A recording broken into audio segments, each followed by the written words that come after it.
ഉമ്മാന്റെ കാൽക്കീഴിൽ സ്വർഗവും വാപ്പ അതിന്റെ മധ്യ കവാടവുമായത് എങ്ങനെ അറിയും നിങ്ങൾക്ക്?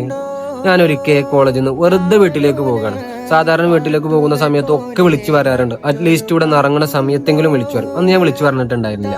അങ്ങനെ വീട്ടിലെത്തി രാത്രി ഭക്ഷണം ഒരുമിച്ച് കഴിക്കുന്ന സമയത്ത് കൂട്ടാനായിട്ടുള്ളത് തേങ്ങാ ചമ്മന്തിയും അല്പം എന്തൊരു ഉപ്പേരി ഉണ്ടെന്ന് തോന്നുന്നുണ്ട്. ഞാൻ അത്ഭുതത്തോട് ചോദിച്ചു, ഉച്ചക്ക് നിങ്ങൾക്ക് ഇതന്നായിരുന്നു കൂട്ടാന്? കാരണം എന്താ അറിയോ, 10-12 വർഷമായിട്ടേ ഞാൻ വീട്ടിൽ വരുന്ന സമയത്ത് അവരെ സൽക്കരിച്ച രീതി, ഇപ്പൊ മകനെ സൽക്കരിച്ച രീതി ഒന്നല്ലെങ്കിൽ ഇറച്ചി, കോഴി, മീന്, ഇനി ഫ്രൂട്ട്സ്, ബേക്കറി ഐറ്റംസ് ഒക്കെ ഈ 12 വർഷമായിട്ട് ഞാൻ വരുന്ന സമയത്ത് കൊണ്ടുവരാൻ ശ്രദ്ധിക്കാറുണ്ട്. സാധനം വേണോ, അത് വേണോ, ഇത് വേണോ എന്ന് അന്വേഷിച്ചു കൊണ്ടുവരാറുണ്ട്. പക്ഷെ ഞാനൊന്നും അറിയിക്കാതെ ഇവിടെ വന്നപ്പോ അവരുടെ അവസ്ഥ കണ്ടപ്പോ സത്യത്തില് മാഷാഅല്ലാഹ്, അവരുടെയൊക്കെ ജീവിതം എന്ന് പറഞ്ഞാൽ നമ്മൾ മക്കളാണ്. ഇങ്ങനെയൊക്കെ സ്നേഹിച്ചിട്ട് അവരെ നമ്മൾ സ്നേഹിക്കാതെ അവരെ നമ്മൾ പ്രയാസപ്പെടുത്തിയാൽ പിന്നെന്താ നമുക്ക് സ്വർഗം?